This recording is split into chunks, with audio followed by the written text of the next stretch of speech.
어쩌면 실력보다 더 중요한 것은 바로 개인의 두피 상태입니다. 똑같이 시술해도 사람마다 차이가 나거든요.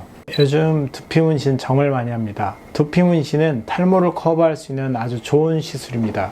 정확히는 밀도가 꽉 차 보이게 하는 미용 시술이죠. 근데 원하는 결과를 못 얻으시는 분들도 있어요. 누구는 진하게 나오고, 누구는 흐릿하게 나오고, 누구는 푸르스름하게 나오기도 합니다. 잘못 시술하면 번지기도 하고요. 이런 안 좋은 불상사를 피하기 위해서는 오늘 말씀드린 내용을 잘 알고 계셔야 해요. 바로 개인의 두피 두께와 시술 실력입니다. 오래 살았다는 건 강하다는 증거란 말이 있죠. 병원뿐 아니라 샵들도 마찬가지예요. 3년도 안 돼서 폐업하는 곳들이 너무 많아요. 연혁과 후기를 보는 게 가장 확실하죠. 저희 병원에서는 모발이식과 두피 문신이 메인이죠. 두피 문신만 벌써 10년이 넘었는데요. 이제 몇천 명이 다녀갔는지 다 모르겠어요.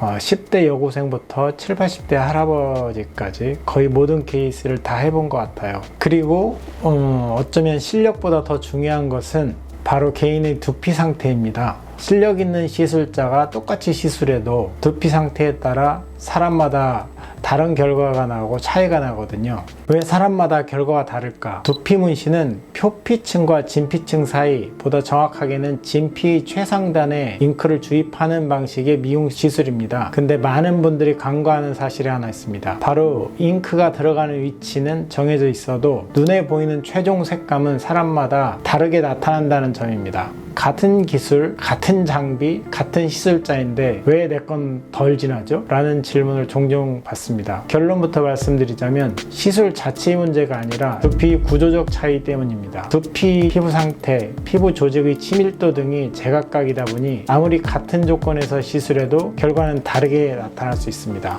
진짜 사람 피부와는 다르다. 이 원리를 쉽게 이해하기 위해서 예시를 보여드릴게요. 이렇게 고무판에 문신 잉크를 주입했을 때는 정말 예쁘고 선명하게 보입니다. 근데 이 고무판에는 사람의 각질층과 표피층이 존재하지 않습니다. 눈에 보이는 게 직접 진피 잉크 색상이라고 생각하시면 됩니다. 그래서 더 진하고 더 선명해 보이는 거예요. 만약 이 위에 투명 필름이나 얇은 겔 같은 걸 더 씌워 표피층과 각질층을 흉내낸다면 색이 확연히 달라지게 됩니다. 같은 잉크, 같은 깊이라도 덮고 있는 층이 다르면 시각적 효과가 전혀 달라질 수밖에 없는 겁니다. 두피는 모두 다르게 생겼죠. 교과서적으로 봤을 때 사람의 피부 두께는 부위마다 다릅니다. 예를 들어 이마 쪽 표피는 약 0.2mm, 정수리는 2mm까지 된다고 알려져 있어요. 이 차이만 해도 10배입니다. 그런데 문제는 이게 대략적인 평균이라는 거죠. 실제로는 사람마다 두께나 밀도가 더 다양하게 나타납니다. 뿐만 아니라 나이, 성별, 유전적 요인, 피부 타입, 피지 분비량 등에 따라서도 두피 성질이 달라집니다. 표피 두께도 다르고 피지 분비량도 다르며 피부 조직의 치밀도에 따라서도 차이가 날 수 있습니다. 결국 정확한 깊이의 잉크를 주입해도 색이 진하게 보이는 사람과 연하게 보이는 사람은 자연스럽게 나뉘게 되는 것이죠.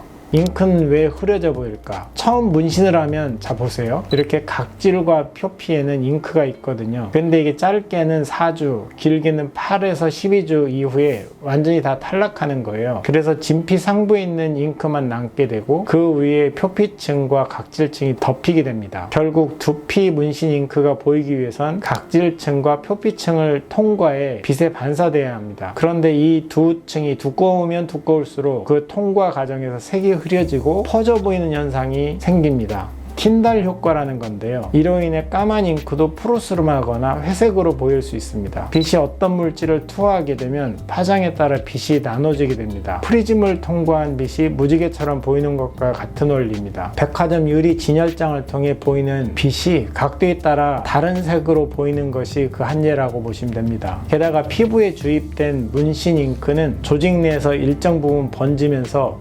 크로마토그래피처럼 구성 성분이 분리가 일어나게 됩니다. 가령 검정 잉크가 빨강, 노랑, 파랑색으로 나타나는 물질의 혼합물이라면 이렇게 퍼지면서 각각의 색깔이 분리되게 됩니다. 종이 위에 써진 잉크가 물에 번지면 색깔이 여러 가지로 나타나듯이 말이죠. 피부의 경우 빨간색과 노란색은 상대적으로 잘 안 보이고 파란색이 가장 두드러지게 보일 겁니다. 이런 번짐의 정도는 피부 조직의 치밀도에 따라 차이가 날 수 있겠죠. 또한 잉크의 특성에 따라 그 정도도 차이가 날 겁니다. 즉 변색된 게 아니라 아니라 그렇게 보일 수밖에 없는 구조적인 특성이라는 거죠. 이는 현재 허가된 의료용 문신 염료로는 극복하기 어렵습니다.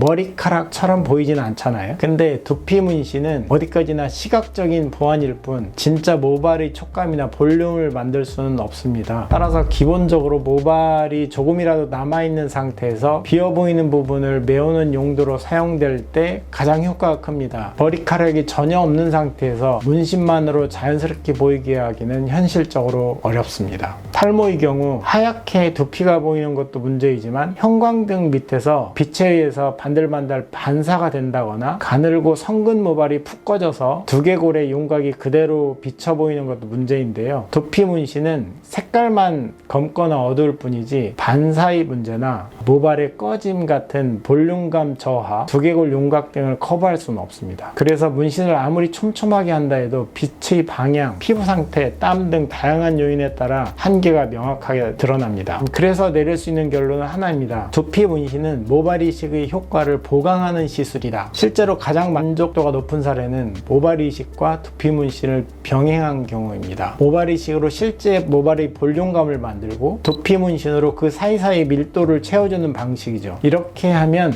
육안으로도 풍성해 보이고 만졌을 때에도 실제 촉감이 살아있어 훨씬 자연스러운 인상을 줍니다. 모발 이식의 경우 탈모가 심할수록 헤어스타일이나 전체적인 윤곽은 만족스러울 수 있지만 절대적인 밀도는 정상보다는 떨어지게 되고 특히 정수리나 감아 보이는 그 효과가 제한적이어서 두피가 하얗게 보이는 걸 커버하는 것은 불만족스러운 결과가 나올 수 있습니다. 이런 경우에 두피 문신으로 보완할 수 있습니다. 결국 두피 문신은 완성이 아니라 보완입니다. 내가 현재 어떤 탈모 유형이고 어느 정도 모발이 남아 있으며 어떤 결과를 기대하는지 명확히 알고 접근하는 게 가장 중요합니다. 저희 병원에서는 이 방법을 10년 넘게 진행해왔고 경험적으로 봐도 가장 효과적이었습니다. 모발 이식을 먼저 하신 분들이 결국 두피 문신을 받으러 다시 오시고 두피 문신만 하셨던 분들도 모발 이식을 문의하시더라고요. 더 자세히 알고 싶으시다면 영상 하단 고정 댓글에 링크 걸어뒀으니 꼭 확인해 보세요. 이신지였습니다. 감사합니다.